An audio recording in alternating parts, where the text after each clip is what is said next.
नमस्कार। मैं सोनाली चक्रवर्ती, भिलाई छत्तीसगढ़ से। जी हाँ, भिलाई इस्पात संयंत्र जिस प्रदेश की रीढ़ की हड्डी है। आज मैं भिलाई इस्पात संयंत्र के क्रीड़ा, सांस्कृतिक एवं नागरिक सुविधाएं विभाग की ओर से आयोजित वार्षिक अंतर विभागीय संगीत गायन प्रतियोगिता में बतौर निर्णायक के रूप में शिरकत कर रही थी। मैंने देखा 125 से अधिक कर्मवीर, लौहवीर, बीएसपी के अधिकारी कर्मचारियों ने प्रतिभागिता की। उनका गाना सुन के उनको जज करने की जगह उनको देखकर पता नहीं मैं कौन से ख्यालों में खो गई और मैंने कुछ लिखा। आप सबके साथ साझा करना चाहती हूँ। मैंने क्या समझा जब वो मंच पे आते हैं, जो कुछ भी करते हैं, सुनिएगा।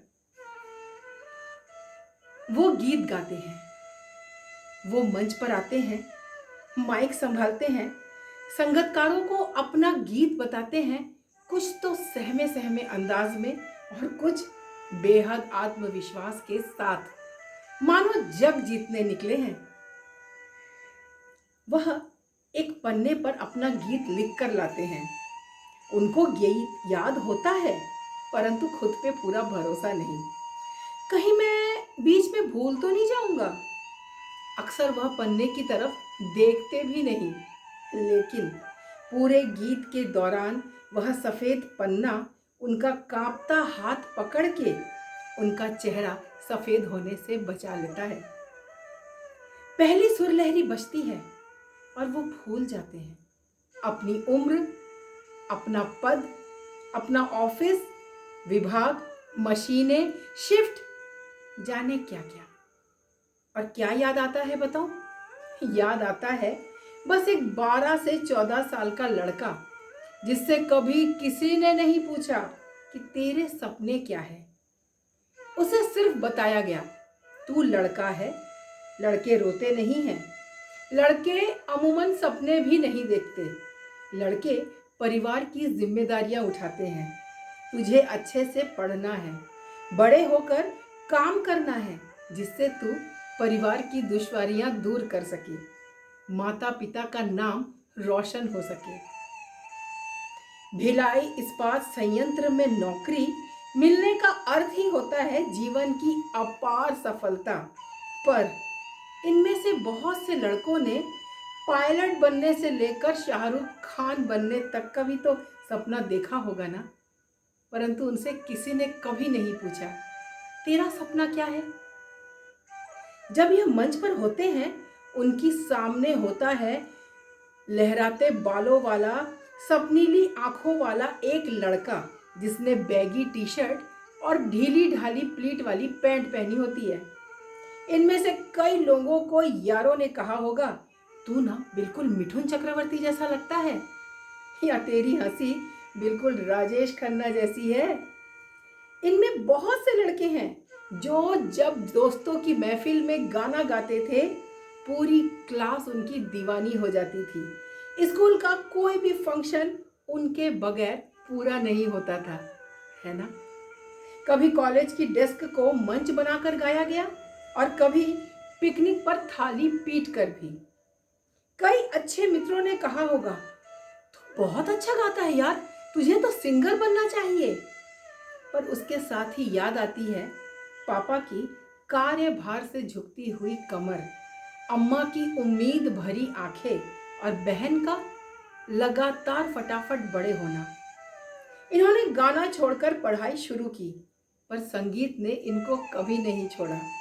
जब भी कहीं किशोर कुमार, मोहम्मद रफ़ी, मुकेश, हेमंत दा, शैलेंद्र सिंह, शब्बीर कुमार की आवाज़ में कोई गीत गूंजता, सीने में एक हूक सी उठती। कहीं कहीं यह भी लगता, ये तो मैं भी गा सकता हूँ। और तब 20 साल पहले भिलाई इस्पात संयंत्र ने शुरू किया अपने लौहवीरों के लिए यह संगीत प्रतियोगिता। अब ये गीत गाते हैं खुद के मंच पर, खुद के साथियों के सामने। और हाँ, इनका ब्रो कोड आज भी बरकरार है। दोस्त मन से नीचे उतरते ही पीठ थपथपाते हैं, वाह क्या गाया, माहौल बना दिया भाई, तुम तो छुपे रुस्तम निकले। हाँ, यहाँ पे अधिकारी कर्मचारी का कोई फर्क नहीं होता। कॉलर पर ग्रीस के दागों के साथ गले में आई कार्ड लटकाए हुए यह जब प्लांट से आके अपना गीत पेश करते हैं ना, तब इनके चेहरे पे कोमलता आ जाती है। यह वह लड़के हैं जिनसे कभी किसी ने नहीं पूछा तेरा सपना क्या है। वे अक्सर गाते हैं ओ हंसिनी, वह बेसाख्ता गा उठते हैं छूकर मेरे मन को। अक्सर यह बड़े दिल से गाते हैं, एक से ज्यादा बार। पल पल दिल के पास तुम रहती हो। इस वक्त मानो उनकी आंखों के सामने कोई भूला बिसरा गुलाबी दुपट्टा लहरा उठता है। किसी कॉलेज के सामने साइकिल पर आता हुआ एक 19 साल का लड़का दिखाई देता है जो शायद मन ही मन गुनगुना रहा था, पुकारता चला हूं मैं। ये अपने बेटे को पैशन फॉलो करने देखते हैं ना, तो हैरान हो जाते हैं, धीरे से मन ही मन मुस्कुराते हैं। हमसे तो किसी ने नहीं पूछा तेरे सपने क्या है। बेटा तो सोच भी नहीं सकता कि ये ढीली ढाली पैंट शर्ट, फटे मोजों के साथ हाथ में टिफिन डब्बा और सर पर हेलमेट लिए तीनों शिफ्ट में प्लांट जाने वाले पापा अपनी नौजवानी के दिनों में अपने गीतों से पूरा मोहल्ला गुंजा देते थे। पत्नी इनसे जब तब कह देती है तुमसे शादी करने की वजह से ना मेरे सपने पूरे नहीं हुए। ये चुपचाप प्लांट के जूते पहन के रात 10 बजे की पाली में ड्यूटी करने निकल जाते हैं। किसी को बताते भी नहीं, भाई हमसे भी किसी ने पूछा नहीं तेरे सपने क्या है। प्लांट से निकलकर यह सीधा घर नहीं पहुंचते। ये रास्ते से ताजी सब्जियां, फल, रोजमर्रा की जरूरत का सामान लेते हैं, दूध दही के पैकेट उठाते हैं, घर पहुंचते हैं, तब कहीं जाकर अपने प्रिय गीतों को सुनने का प्रयास करते हैं। कभी कभी इनके किशोर बच्चे कह देते हैं पापा जरा धीरे चलाओ ना, क्योंकि इनमें से कुछ लोगों को अभी भी ईयरफोन का इस्तेमाल नहीं आता।